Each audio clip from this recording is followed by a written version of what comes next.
A paz do Senhor, meus irmãos. Meu nome é Ismael, do canal Retornando às Escrituras. E hoje nós vamos dar continuidade à série A Essência de Cristo. E hoje o tema deste estudo vai ser a importância da ressurreição de Cristo. Amém, irmãos? Então estão, estar neste momento estudando a palavra do Senhor. Amém, irmãos? Glória a Deus. Então, irmãos, a ressurreição, a gente sabe que é o centro da fé cristã, né? E é importante nós termos consciência de que Cristo morreu pelos nossos pecados, né? Lá em Isaías 53 vai dizer que, como ovelha muda, né, perante os seus tosqueadores, ele não abriu a sua boca. Mas é também de suma importância saber que Cristo tenha ressuscitado. Trata-se do acontecimento mais importante do que qualquer outro acontecimento histórico. Toda mensagem do Evangelho ela não pode deixar de falar sobre a ressurreição. Quando nós falamos da ressurreição de Cristo, nós estamos afirmando, né, que ele era divino e não meramente humano. Então, quando a gente vai lá para 1 Coríntios 15, versículo 12, diz assim: Ora, se prega que Cristo ressuscitou dentre os mortos, como dizem alguns dentre vós que não há ressurreição dos mortos? E se não há ressurreição de mortos, também Cristo não ressuscitou. E se Cristo não ressuscitou, logo é vã a nossa pregação e também é vã a nossa fé. Então, irmãos, a ressurreição de Jesus ela valida, né, o seu sacrifício, ou seja, se Jesus não tivesse ressuscitado dos mortos, a sua morte na cruz ela teria sido inútil. A ressurreição foi uma sequência necessária à morte de Cristo. Quando a gente vai lá para 1 Coríntios 15, 3, diz assim: Porque primeiramente vos entreguei o que também recebi, que Cristo morreu por nossos pecados, segundo as Escrituras, e que foi sepultado e que ressuscitou ao terceiro dia, segundo as Escrituras. Então, este era o pensamento da igreja primitiva, né? A ressurreição de Cristo ela nos permite fazer distinção entre Cristo e os fundadores, né, de outras religiões, né? A gente sabe que o corpo de Maomé, o corpo de Buda e de vários outros morreram na terra, né? Agora, já o túmulo de Jesus Cristo ele está vazio, né? A ressurreição de Cristo ela provocou uma mudança no comportamento dos apóstolos. Por ocasião da morte de Jesus, alguns fugiram, né? Outros negaram e outros ficaram temerosos. Mas a gente vê que depois da ressurreição, esses mesmos apóstolos, eles se transformam em pregadores e da mesma forma que Cristo, eles não tiveram mais medo, né? E foram martirizados. Então, irmãos, após a ressurreição de Cristo, os discípulos de Jesus eles estavam dispostos a darem a sua vida pela causa do Senhor Jesus, né? Todo o trabalho terreno feito por Jesus foi consumado com a sua ressurreição. A ressurreição física de Jesus em um corpo incorruptível, ela foi requisito para a consumação do plano de Deus em relação a nós. Então, por causa da ressurreição de Cristo, nós temos a garantia que ressuscitaremos também, né? Lá em 1 Coríntios 15, a partir do versículo 20, diz assim: Mas de fato Cristo ressuscitou dentre os mortos, e foi feito as primícias dos que dormem. Porque assim como a morte veio por um homem, também a ressurreição dos mortos veio por um homem. Porque assim como todos morrem em Adão, assim também todos serão vivificados em Cristo. Mas cada um por sua ordem: Cristo as primícias, depois os que são de Cristo na sua vinda. Quando a gente vai lá para a primeira carta de Pedro, capítulo 1, versículo 3, diz assim: Bendito seja o Deus e Pai de nosso Senhor Jesus Cristo, que segundo a sua grande misericórdia nos gerou de novo para uma viva esperança pela ressurreição de Jesus Cristo dentre os mortos. Então a gente percebe aqui, irmãos, que para Pedro, né, o cristão ele só pode ser regenerado, ou seja, nascer de novo, né, por causa da ressurreição de Jesus, né? E lá em Romanos 6, versículo 4, diz assim: De sorte que fomos sepultados com ele pelo batismo na morte, para que, como Cristo foi ressuscitado dentre os mortos, pela glória do Pai, assim andemos nós também em novidade de vida. Então Jesus, ele ao ressuscitar dos mortos, ele venceu a morte e o pecado. Assim, né, aquele que está nele, ou seja, em Cristo, ou seja, aquele que crê nele, ele morreu para o pecado, né, e ressuscitou para uma nova vida, conforme a vontade de Deus. E através do batismo nas águas, né, nós demonstramos para as outras pessoas que nós morremos para o pecado e que nós ressuscitamos para uma nova vida em Cristo Jesus. Né? 1 Tessalonicenses 4,16 diz assim: Porque o mesmo Senhor descerá do céu com alarido e com voz de arcanjo, e com a trombeta de Deus. Os que morreram em Cristo ressuscitarão primeiro. Lá em João 6,39 diz assim: E a vontade do Pai que me enviou é esta, que nenhum de todos aqueles que me deu se perca, mas que o ressuscite no último dia. Então, irmãos, a ressurreição de Jesus, ela assegura a ressurreição do último dia, né? Que ressurreição é essa do último dia? A ressurreição dos mortos em Cristo, né? Que acontecerá quando Jesus voltar, né? O último dia aqui é o último dia da última semana de Daniel, né? Aí quando nós vamos lá para 1 Coríntios 15:54, diz assim: E quando isto que é corruptível se revestir da incorruptibilidade, e isto que é mortal se revestir da imortalidade, então cumprir-se-á a palavra que está escrita: Tragada foi a morte na vitória. Então a ressurreição do último dia, ela aponta para a vitória final e definitiva de Cristo sobre a morte e o pecado. Os filhos de Deus, eles ressuscitarão em um corpo incorruptível, sem pecado, e os que estiverem vivos também receberão esse corpo. Assim não haverá mais a oportunidade para a morte e o pecado entre os filhos de Deus. Irmãos, que tipo de corpo, né, será o nosso após nós ressuscitarmos? Né? Lá em Filipenses 3, versículo 21, diz assim: que transformará o nosso corpo abatido para ser conforme o seu corpo glorioso, segundo o seu eficaz poder de sujeitar também a si todas as coisas. Então, o corpo glorificado de Cristo, ele era essencialmente idêntico ao seu corpo de humilhação, né? Então, assim, os nossos corpos, eles serão como o dele, né? Como o de Cristo. Será idêntico aos nossos corpos atuais, né? E ainda mais, esse corpo também será espiritual, né? Quando a gente vai lá para 1 Coríntios 15:42 a 44, diz assim, ó: Assim também a ressurreição dentre os mortos, semeia-se o corpo em corrupção, ressuscitará em incorrupção. Semeia-se em ignomínia, ressuscitará em glória. Semeia-se em fraqueza, ressuscitará com vigor. Semeia-se corpo natural, ressuscitará corpo espiritual. Se há corpo natural, há também corpo espiritual.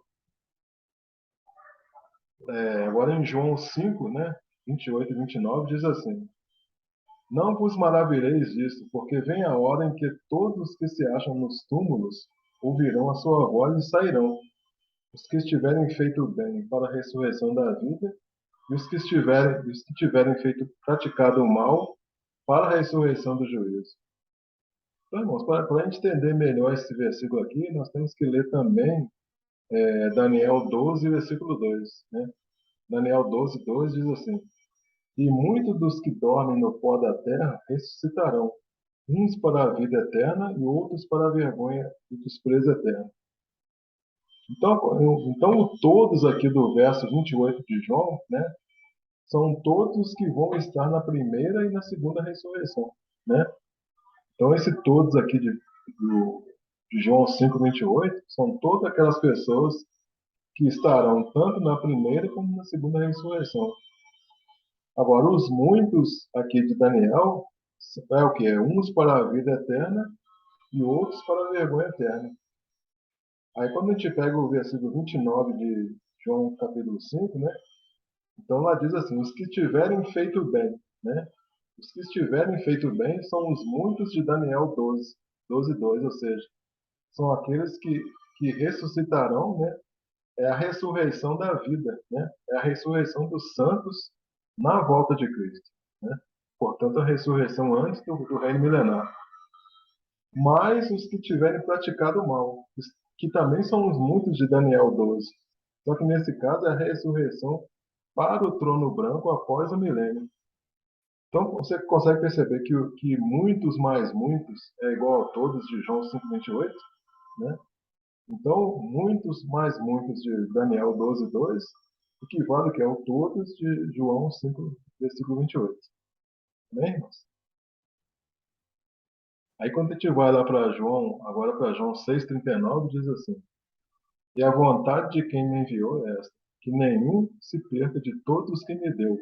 Pelo contrário, eu o ressuscitarei no último dia. Então, o que é o último dia aqui? Está falando da ressurreição dos justos. Ou seja, são aqueles a quem o Pai deu para Jesus, ou seja, os eleitos, que vão ressuscitar no último dia. Né? João 12:48 diz assim: Quem me rejeita e não recebe as minhas palavras, tem quem o julgue. A própria palavra que tenho proferido, essa o julgará no último dia. Esse último dia aqui é o que agora? Está falando da ressurreição dos injustos. Né? Por que Jesus não falou aqui do milênio, né, irmãos? Né?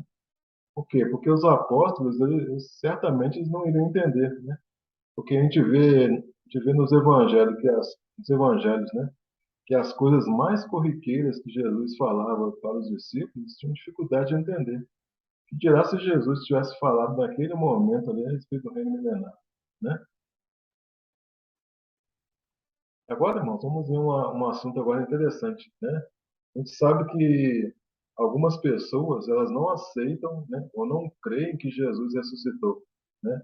Vamos ver algumas coisas nesse sentido, alguns aspectos dessa questão, né?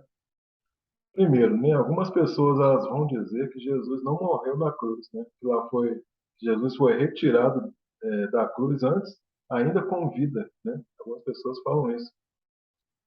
Só que quando a gente vai no Novo Testamento, não tem nenhuma informação que apoie tal teoria, né? Aquela história de que os apóstolos roubaram o corpo e inventaram a ideia da ressurreição, ela contraria o que nós sabemos dos apóstolos, né? Nós sabemos que os apóstolos, eles não eram desonestos, né? Mas também eles não eram assim espertos e corajosos, né? Para fazer isso aqui, irmãos, precisavam de bastante astúcia, né? Para poder roubar o corpo de Jesus.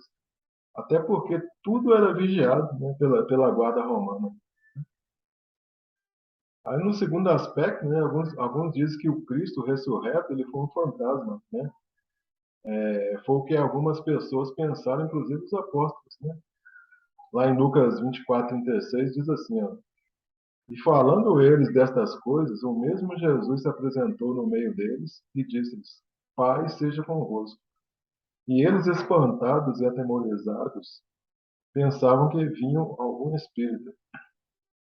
Um outro aspecto, outras pessoas vão dizer que a ressurreição de Jesus ocorreu em decorrência do chamado dom de visão, né? Ou melhor dizendo, a palavra do conhecimento. Né? Muitas pessoas chamam dom de visão, né? Mas é o dom da palavra do conhecimento.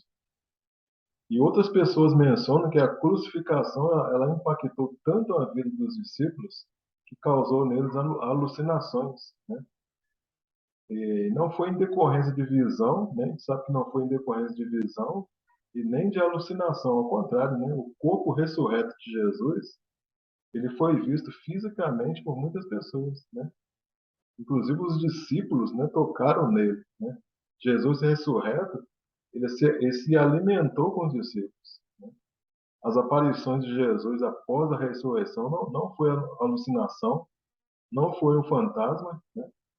Pelo contrário, né, os discípulos eles ficaram convencidos da ressurreição dele, até o próprio Tomé, né, que era o mais duvidoso, ele ficou convencido.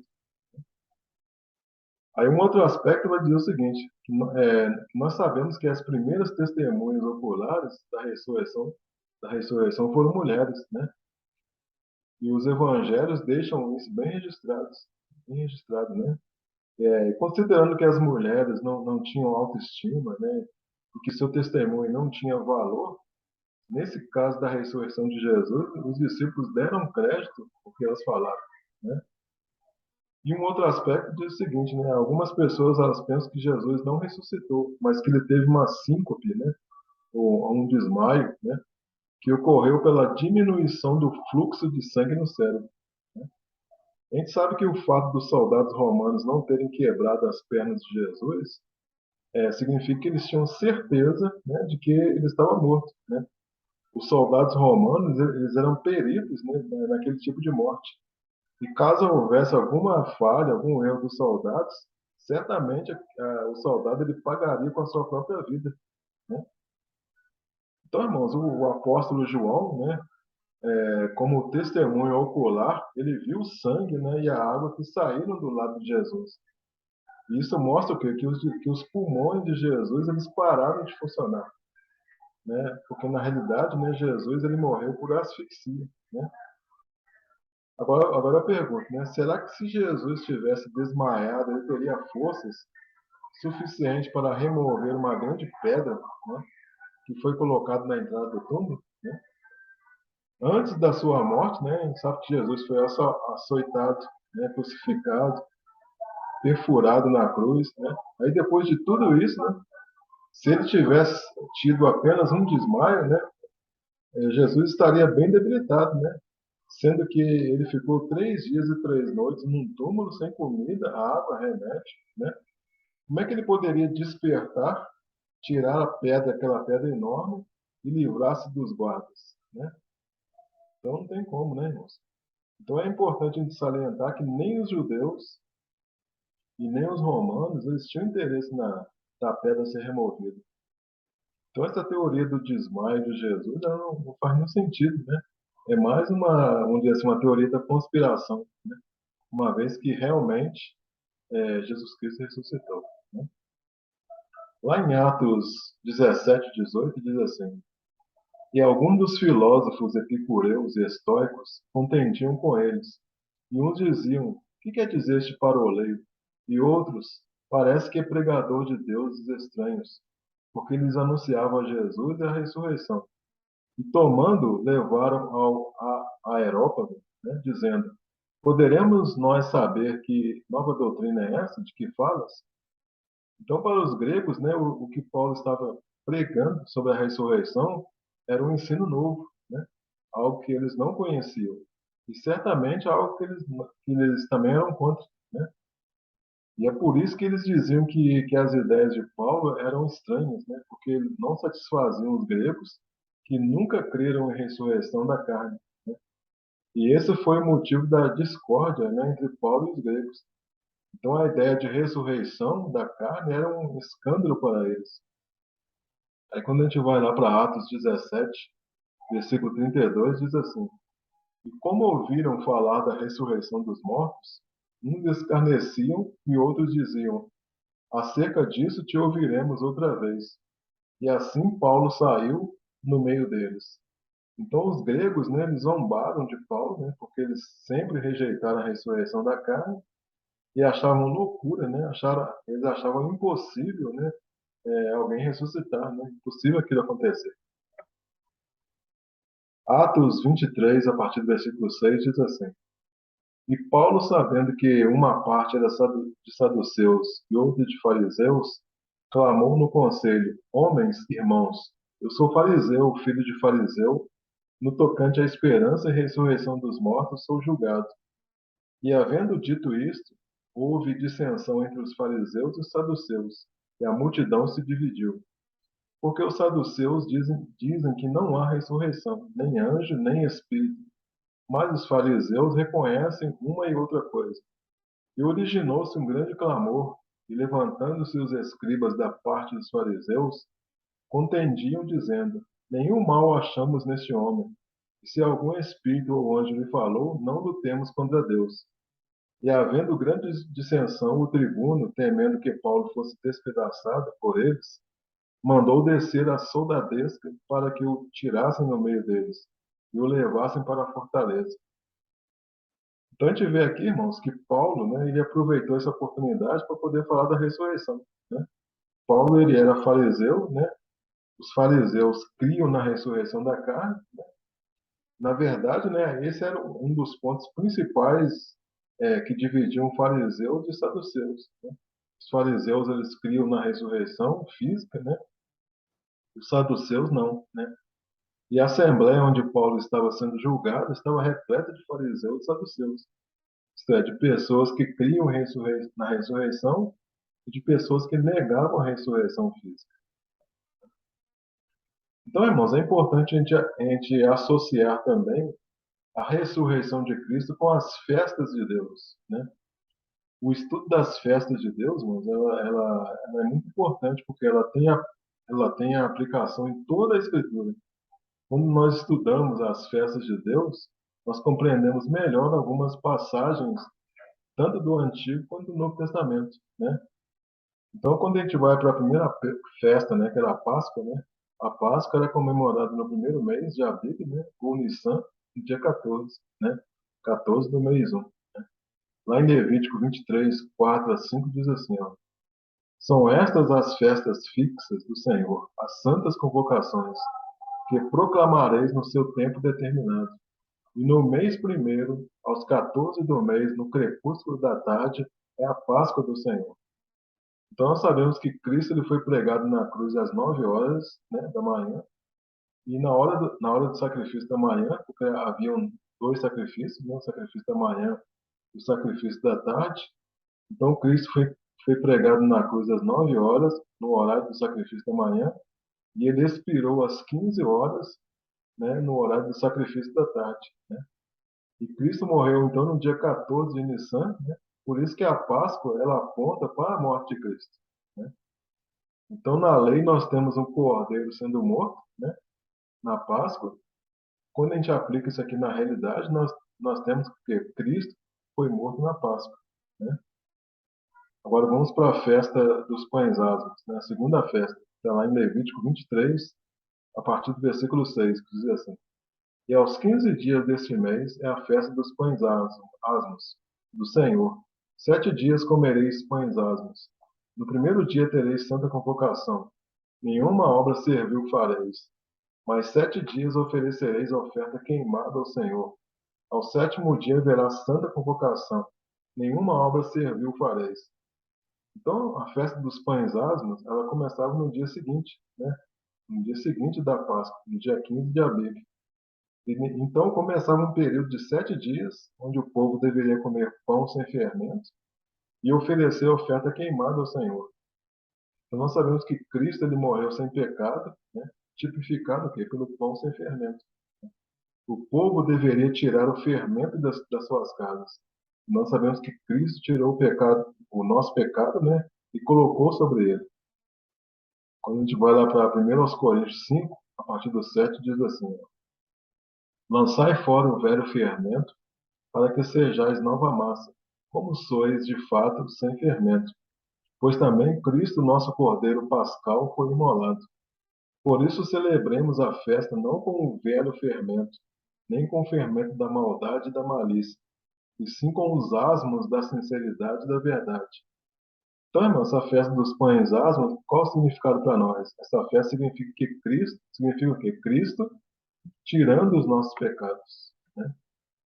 E a terceira festa, que é a festa das primícias, né? Está lá em Levítico 23, a partir do versículo 9, que diz assim: Disse mais o Senhor a Moisés: Fala aos filhos de Israel e diz-lhes: Quando entrardes na terra que vos dou e cegardes a sua messe, então trareis um molho das primícias da vossa messe ao cegardes, ao sacerdote. Este moverá o molho perante o Senhor para que sejais aceitos. No dia imediato ao sábado, né, o sacerdote o moverá. No dia em que moverdes o molho, oferecereis um cordeiro sem defeito, de 1 ano, em holocausto ao Senhor. A sua oferta de manjares serão 2 dízimas de um efa de flor de farinha, amassada com azeite, para a oferta queimada de aroma agradável ao Senhor, e a sua libação será de vinho, a quarta parte de um hin. Então, irmão, essa festa ela acontecia quando? Ela acontecia no dia imediato ao sábado, ou seja, no dia 16 de Abibe. E festejava o quê? O início da colheita. Então nós sabemos o quê? Que Jesus morreu e ressuscitou o terceiro dia, né? Como primícia dos que dormem, né? Lá em 1 Coríntios 15, 20, o que diz? Mas de fato Cristo ressuscitou dentre os mortos e foi feito as primícias dos que dormem. Então, o ato do sacerdote mover um molho de primícias perante o Senhor, esse molho ele aponta para Cristo, né, sendo levantado ou sendo assunto ao céu, né? O que significa o quê? Que Cristo ser as primícias daqueles, né, dentre aqueles que dormiram, né? Então, o que significa isso? Significa que ele foi o primeiro de muitos a ressuscitar dos mortos, ou seja, que assim como ele ressuscitou, os demais filhos de Deus também, né, irão ressuscitar, né? Romanos 8, versículo 11 diz assim, ó, e se o Espírito daquele que dentre os mortos ressuscitou a Jesus habita em vós, aquele que dentre os mortos ressuscitou a Cristo também vivificará os vossos corpos mortais pelo seu Espírito que em vós habita. Então, irmãos, o texto ele está falando aqui de uma ressurreição física, né? Como a que Jesus teve, né? O texto faz um paralelo, né, entre a ressurreição de Cristo e a nossa. Então, Paulo diz que o Espírito que ressuscitou a Cristo também nos ressuscitará. Isso quer dizer que a nossa ressurreição é do mesmo tipo de Cristo, né? E o versículo fala também que também vivificará os vossos corpos mortais. Ou seja, esse também, né, está mostrando que da mesma forma que Deus ressuscitou fisicamente a Cristo, também vivificará fisicamente a nós, né? Esse vivificar significa o quê? Conceder vida, né? Conceder vida a algo que está morto, né? Esse é o significado de vivificar. Então, irmãos, deu para a gente perceber, né, então, que a ressurreição de Cristo ela é importante por quê? Né? Porque é um testemunho do imenso poder de Deus, né? Então, acreditar na ressurreição é acreditar aqui em Deus, né? Se Deus realmente existe, se Ele criou o universo, Ele tem poder de ressuscitar os mortos. Se Ele não ressuscitou e nem tem tal poder, Ele não é um Deus digno de nossa fé. Então, a ressurreição de Jesus ela é um testemunho de que haverá a ressurreição dos seres humanos. Então, é a doutrina básica da fé cristã. E lá em 1 Coríntios 15, né, Paulo ele explica em detalhe, né, a importância da ressurreição de Cristo. Então, irmãos, alguns em Corinto eles não acreditavam na ressurreição dos mortos. E nesse capítulo 15, né, Paulo ele lista 6 consequências se a ressurreição nunca tivesse ocorrido, né? Ou seja, 6 consequências que iriam acontecer se a ressurreição não tivesse ocorrido, né? Quais são elas, né? Primeira, pregar sobre Cristo seria em vão, né? Se a ressurreição não tivesse ocorrido, pregar sobre Cristo seria em vão. A fé em Cristo seria em vão. 3, todas as testemunhas e pregadores da ressurreição seriam mentirosos. Ninguém poderia ser redimido do pecado. Todos os cristãos que dormiam teriam perecido eternamente. E por último, né, cristãos eles seriam os mais infelizes de todos os homens, né? Mas nós sabemos que Cristo, né, realmente ressuscitou dos mortos e é as primícias dos que dormem, né? Assegurando que é a nós de que nós vamos segui-lo na ressurreição. E ele voltará, né? Os mortos em Cristo vão ser ressuscitados e aqueles que permanecerem vivos, né, na sua vinda vão ser transformados e receberão corpos novos e glorificados. Então, concluindo, né, irmãos, por que a ressurreição de Cristo é tão importante, né? Por quê? Porque mostra para nós que Deus aceitou o sacrifício de Jesus a nosso favor, né? Ela prova que Deus tem o poder de nos ressuscitar dos mortos. Ela garante que aqueles que acreditam em Cristo não vão permanecer mortos, mas serão ressuscitados para a vida eterna. Amém, irmãos? Louvado seja o nome do Senhor. Então, irmãos, o estudo se encerra por aqui, né? Espero que os irmãos tenham compreendido o estudo. Caso tenha alguma dúvida, né, você pode postar nos comentários que nós vamos tentar esclarecer sua dúvida, né? Se você gostou desse vídeo, peço que você deixe aí seu like. E se você ainda não é inscrito no canal, peço que você se inscreva no canal, né? Glória a Deus. Então, obrigado a você que assistiu o vídeo até o final. E fiquem todos na graça e na paz de nosso Senhor Jesus Cristo. Amém, irmãos? Glória a Deus. Aleluia.